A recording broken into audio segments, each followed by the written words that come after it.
Bienvenue à toutes et à tous, je suis Marius, j'espère que vous allez bien. Alors aujourd'hui, je vous retrouve pour parler de catch, plus précisément de Wrestle Dynasty. Et il y a pas mal de choses à dire. Le truc, c'est que je ne vais pas uniquement parler de Dynasty, mais aussi de Wrestle Kingdom et d'autres petites choses. En fait, je vais pas mal parler de catch japonais en général. Peut-être que vous, mes abonnés, n'êtes pas habitués au catch japonais, alors peut-être que ça vous donnera au minimum envie de découvrir cet univers. La semaine dernière, c'était une semaine très chargée niveau catch, pour moi en tout cas. Alors le truc entre Raw, NXT, Dynamite, TNA, SmackDown et aussi Collision que j'ai zappé, que je le regarde dans la journée d'ailleurs, bah ouais, il y avait de quoi, mais pas que. Le 1er janvier, il y avait le show de la Noah. C'était la première fois que je regardais en live. J'avais fini par le trouver sur un site, enfin bref. J'avais regardé surtout pour Shinsuke Nakamura, ainsi que Omos. Omos qui est devenu champion par équipe avec Jack Morris. Et franchement, j'ai beaucoup aimé ce que j'ai vu pour être honnête avec vous les gars. Omos ne donne pas beaucoup d'intérêt en général, mais là j'avoue que j'en ai eu. Et ouais, j'ai pas mal kiffé en fait pour être honnête. Et puis Shinsuke, on parle de Shinsuke quand même. Le show de la Noah était très sympathique et également Ozawa, ce gars là, vous le connaissez pas, hein. Je ne sais pas pourquoi, mais il me fume de rire. Je vous jure, genre très belle découverte pour moi, mais ce gars là, il me fume de rire. Il y a aussi eu le 3 janvier le show Marigold, exclusivement féminin. Entre autres, il y a Utami Hayashishita qui a battu Sari et a gagné le titre de Marigold. Franchement, j'ai bien kiffé ça parce que j'aime beaucoup Utami. Et si vous voulez en savoir plus sur elle, allez regarder quelques matchs. C'est vraiment très fun. Et ce week-end, il y a eu Wrestle Kingdom et Wrestle Dynasty. Alors Wrestle Kingdom, au départ, j'ai regardé solo. Après, il y a une bande de potes qui m'a invité et j'y suis allé. Et je dois avouer que j'ai bien kiffé. Alors, pas tout, parce que bon, j'étais un petit peu dans mon monde hein, lors du match Naito Takahashi. Ouais, j'étais vraiment pas dedans. J'étais là avec mes chocolats et j'écoutais mes potes en train de parler, tout ça. Bref, j'étais là en mode, bon le match il se finit quand en fait? C'est lequel de match que j'avais kiffé? Ah oui, le match de Takeshita qui est devenu double champion contre Shingo Takagi. Et j'ai trouvé vraiment le match très fun. J'ai également bien apprécié le match de David Finlay. David Finlay qui s'est amélioré de dingue. Hein. Notons ça les gars, c'est important de le dire, croyez-moi. Qu'est-ce que j'ai aimé d'autre? Ouais, enfin, je sais pas. Il y avait, Douki contre El Desperado qui était pas ouf. En fait, il y avait des matchs qui étaient pas ouf, hein. Vraiment pas ouf. Moi, le match que j'ai préféré, c'est Takeshita Takagi. Donc, il y a eu aussi le Finlay Tsuji. Et enfin, j'ai bien aussi aimé le Zack Sabre contre Shota Umino. Bon, c'est pas mon préféré, mais bon, comme j'adore Zack Sabre, enfin, voilà.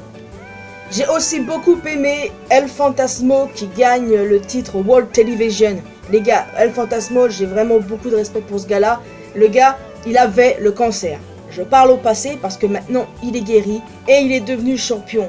Et je kiffe vraiment ce gars-là parce que je le trouve incroyable. J'ai vraiment beaucoup de respect pour lui. Donc, j'ai moins apprécié Kingdom que Dynasty pour le coup, et c'est de Dynasty dont nous allons parler. Alors, Dynasty regroupe la New Japan, la CMLL, l'AEW et la ROH. Par exemple, il y a eu 2 matchs en pré-show, je ne vais pas trop m'attarder dessus.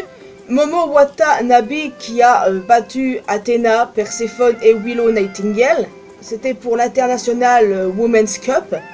Persephone, c'est une découverte sympa, ouais, je vais la suivre de très près. Ensuite, le second match en pré-show pour les titres par équipe de la ROH. Alors bon, j'ai pas trop vu l'utilité de mettre ça.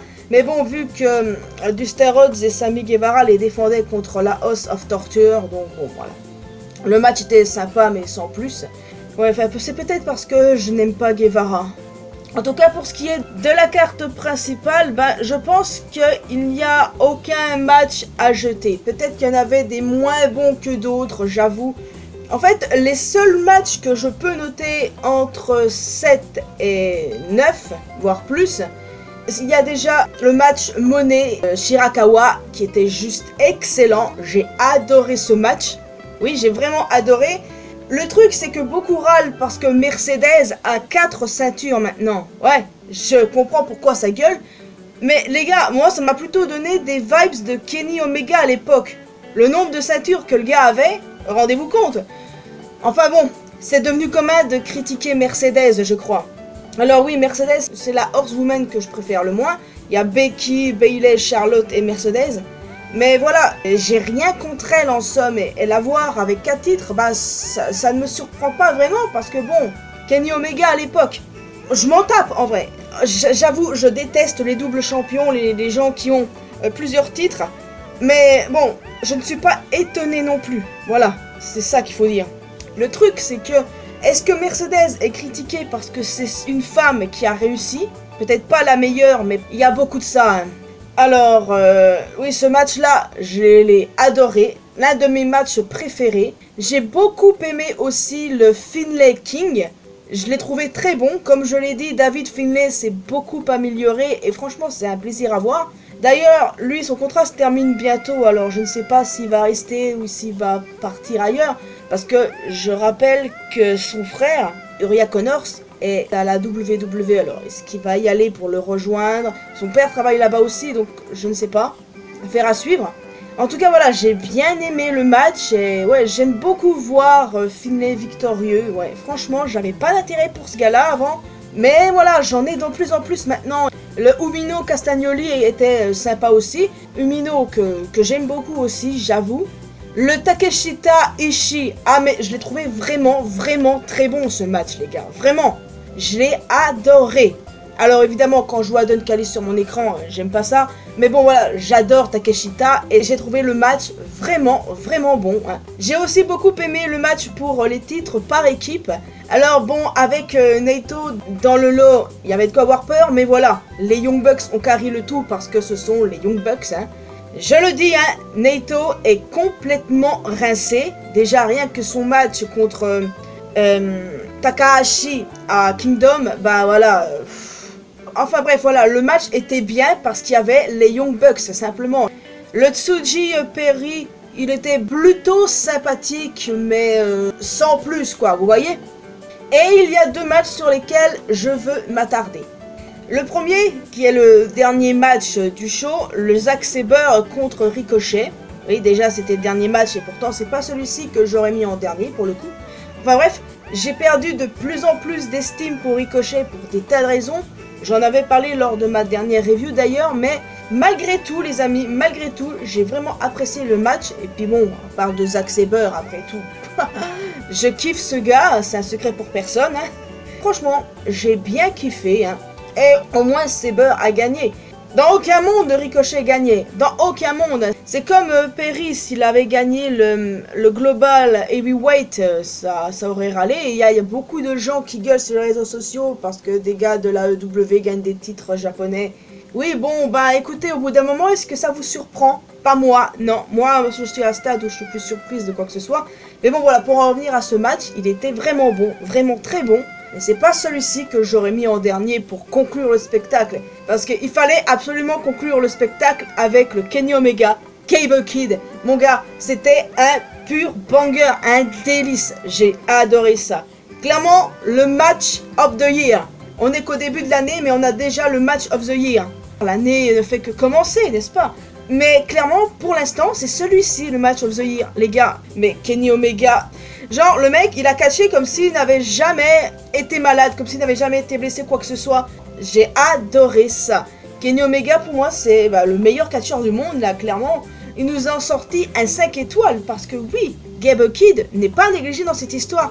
Lui aussi est incroyable. C'est vraiment une excellente découverte, et je vous conseille ces matchs. Le gars, il est insane. Puis voilà, Kenny Omega, qu'est dire sur ce gars, je suis fan de ce mec depuis des années, rendez-vous compte. Et quand il a effectué son retour là, lors du pay-per-view de l'AEW, j'étais trop contente. En plus, on va le voir à Dynamite cette semaine, j'ai trop hâte. Et puis voilà, ce match, les gars, ce match, franchement banger. Je vais le regarder à nouveau, assurément. Il était excellent. J'adorais ça du début jusqu'à la fin. Le match of the year, clairement, je veux rien savoir de plus. Après, bon, il y a un détail qui m'a moins plu. C'est après, à peu près le match, Kenny, il a parlé. Et il était triste de ne pas avoir eu la seule personne en qui il avait confiance à ses côtés. Et évidemment, Kota Ibushi. Les Golden Lovers n'ont pas pu être réunis pour une bonne raison. Ibushi est toujours banni de la New Japan. Pourquoi, vous allez me dire? C'est une longue histoire. Ibushi, vous voyez, il n'a pas la langue dans sa poche. Il a dénoncé de nombreux comportements bizarres au sein de l'entreprise. Donc, ouais, en soi, il n'est pas en tort dans cette histoire. Hein. Ce qu'il a dénoncé en gros de harcèlement sexuel. Il a parlé de l'environnement toxique au sein de l'entreprise. Enfin, voilà, on va pas s'éterniser là-dessus, c'est pas le sujet. Mais en gros, voilà, voir les Golden Lovers se réunir, ça, j'aurais bien aimé. Enfin, bon, voilà, on parle de la New Japan, hein. Qu'est-ce que vous voulez que je vous dise? Donc, en gros, ce show, ce Wrestle Dynasty, était incroyable. Franchement, j'ai adoré ça. J'ai adoré le Monet Shirakawa, le Finlay King, le Takeshita Ishii, le match des Young Bucks, le Omega Kid évidemment, mon match préféré, match of the year, et le Saber Ricochet. Ouais, franchement, c'était vraiment cool, j'ai adoré ça. J'ai oublié de mentionner des matchs comme le Tanahashi contre Shibata. Bon, j'étais pas totalement dedans, je vous avouerai. Ou encore le Lucha Gauntlet match. Mais bref, voilà, en gros, je vous ai évoqué le plus important. J'ai vraiment passé un bon moment. Ce Dynasty là, j'ai pas pu le regarder avec les potes cette fois-ci parce que bon, j'étais crevé. Gueule de bois, c'était à 5 h du mat quand même. Je me suis réveillé à 7 h du mat. Après, je me sentais pas, donc je me suis rendormi. Et du coup, je l'ai regardé hier soir. Et je vais de nouveau regarder les matchs qui m'ont le plus plu, ça, croyez-moi. En priorité, le Omega Kid, sachez-le. Donc voilà, je ne vois pas ce que je pourrais dire de plus en plus de ce que je viens de dire. Ouais, j'ai passé vraiment un excellent week-end catch avec tout ça. Il y a eu beaucoup de catch japonais, hein, entre la Noah, Marigold et puis ça, Dynasty, Kingdom. J'ai vraiment adoré, franchement j'ai adoré. Et je vous conseille vraiment au moins de regarder le Omega Kid, clairement. Les gars, je vous le conseille vivement. Il était incroyable.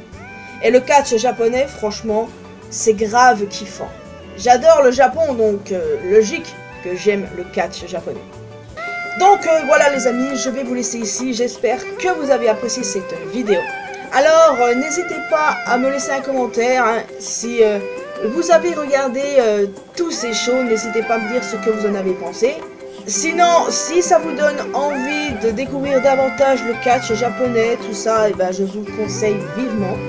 Si vous êtes novice et que vous regardez juste la vidéo sans avoir regardé les choses, c'est bien aussi. Peut-être que ça vous a donné envie de regarder quelques matchs ou pas, mais que ça vous intéresse quand même, voire vous intéresse pas non plus. C'est votre droit. Enfin bon voilà, en plus des commentaires, n'hésitez pas à laisser un petit pouce bleu, ça fait toujours plaisir. Vous pouvez me retrouver sur mes réseaux sociaux, les liens sont bien évidemment dans la description.